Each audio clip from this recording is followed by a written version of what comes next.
ਲਾਡਲੇ हमको सिखा रिया है।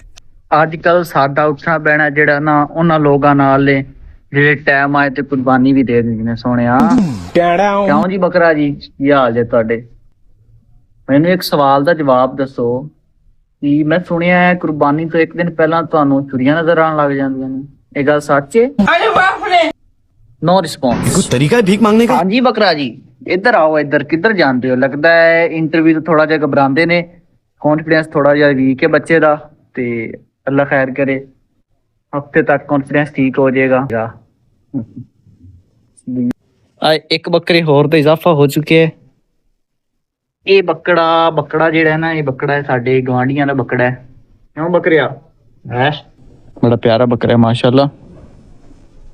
ਮਜ਼ੀਦ ਕਮੈਂਟ ਦੇ ਵਿੱਚ तमाम ਦੋਸਤਾਂ ਨੇ ਆਪਣੀ ਰਾਏ ਦੱਸਣੀ ਹੈ ਕਿ ਇਸ ਦਫਾ ਤੁਸੀਂ ਬੱਕਰਾ ਕਰ ਰਹੇ ਹੋ, ਕੱਟਾ ਕਰ ਰਹੇ ਹੋ, ਜਾਂ ਫਿਰ ਇਸ ਦਫਾ ਤੁਹਾਡਾ ਇਕੱਠਾ ਕਰਨ ਦਾ ਪਲਾਨ ਹੈ। मतलब वो अलग ही लेवल का बंदा था।